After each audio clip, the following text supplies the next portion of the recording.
John and Ken Show. John Cobelt and Ken Champeau. All right, don't worry. We'll keep you posted on the exciting results coming out of Alabama and Mississippi. Did you see that poll? Republican presidential primary. Don't forget, too, Hawaii's voting. Did you know that? No, I didn't. The only problem is there are no Republicans in Hawaii, so there's nobody showing up. I have no interest in the rest of the Republican campaign. Zero. I know you don't. I don't see why anybody would. You want to wait till there's a nominee and then maybe Romney's going to be the nominee, and there's everything else is just exit formality. polls say that Romney is probably going to win Mississippi. There you go. See that poll, though? I believe I talked about it while you were at the family event. If it's a poll, I think you're going to talk about the majority concerning Muslims and evolution. Majority of Republicans in Mississippi and in Alabama believe that Obama's a Muslim. Republican, right? Republicans, yeah. Republicans. There were actually very few that thought he was Christian. I think it was 12%. 12%. Yeah. No, I talked about this during the 4 o'clock hour yesterday. Yeah. Well. I mean, 12%. There was a greater percentage who were not sure. But the lowest percentage was those who were sure he was Christian. Yeah, that was pretty good. You can't even make a joke about this. 12%? No. Let's just say the message resonates deep in the dark conservative south of Alabama and Mississippi. That's why it is so hard to be rational and run for president on the Republican side. They did give a little way on interracial marriage, though. That was in the poll, too. Oh, what were the results? It was about 50% were okay with it. 50%? Whoa. Yeah. Times have really changed. It was a not sure, and I forget what the percentage was against it. How many thought that blacks ought to be allowed to use the same water fountain? It was an ass. Has that hit 30% yet? Good Lord. That area should secede. Well, the polls just closed. The exciting results are piling in. CNN's on the edge of their seats. Really? Well, that's why. Yeah, but look at the audience for this. It's pretty small. 100-year-old. Yeah. Politics. My father-in-law. All right. Let's talk about California. There is a great editorial in today's Wall Street Journal called California's Greek Tragedy. And we're going to read excerpts from it, but it really should be required reading because it does a pretty good job of giving a summary as to how far off the cliff this state went with its welfare and other spending programs. The writers are Michael Boskin and John Kogan. They are professors of economics and public policy at Stanford University. That's Boskin. And they're both at Stanford. They're also both senior fellows at the Hoover Institution, just to give you a little background on who they are. Well, we'll give you the first paragraph, but wait for the second paragraph, okay? You might want to pull over to the side of the road. You want to put down your food.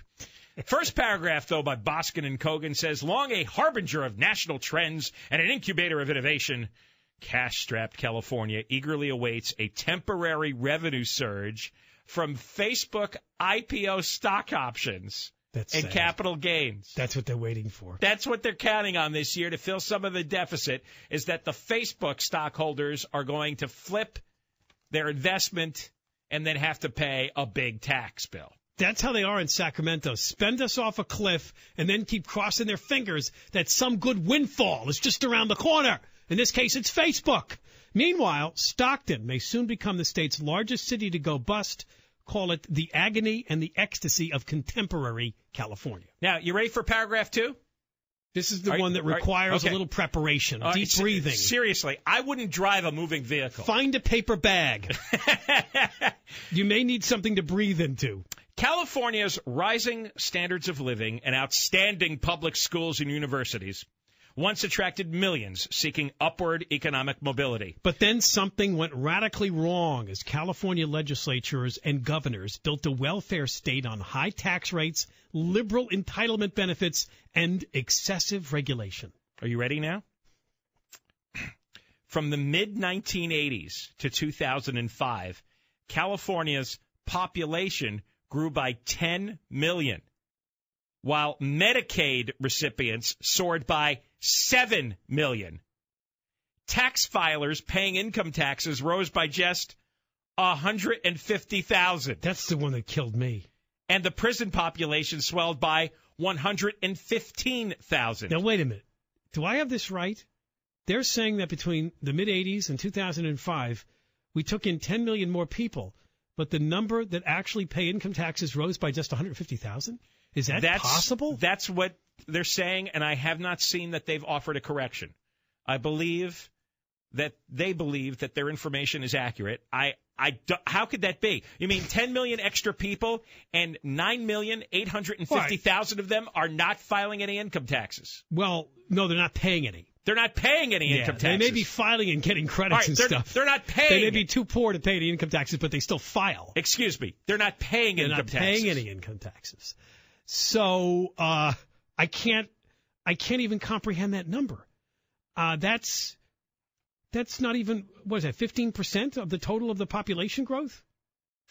No, 10% would be a million. It's 1.5%. 1.5%. Now, there's going to be kids in the 10 million, right? Yeah. There might be some old people that came here, I don't know, that don't work anymore.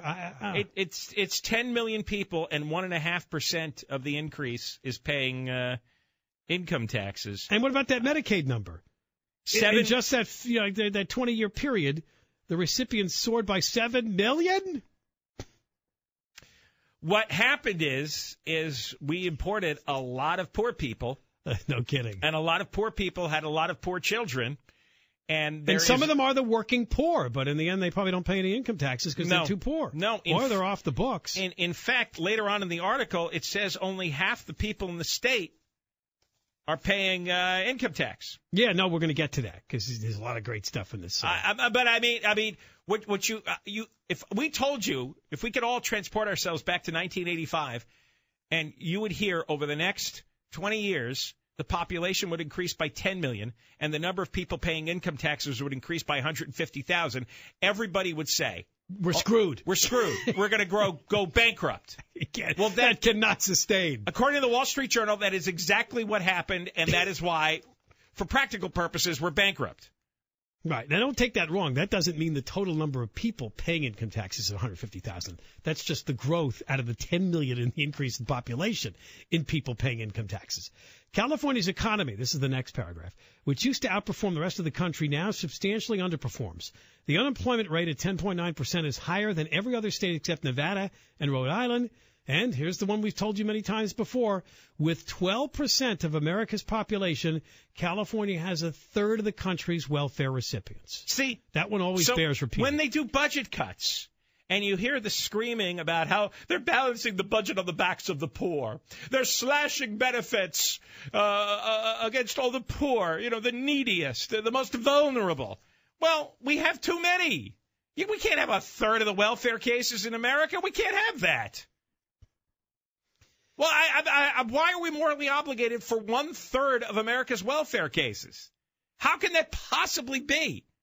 How could we grow by 10 million and only 150,000 extra are paying income tax? You couldn't design that. It goes on to say the bill for all this is coming due. After running a $5 billion deficit last year and another likely deficit this year, Governor Jerry Brown's budget increases spending next year by $7 billion. Let's repeat that.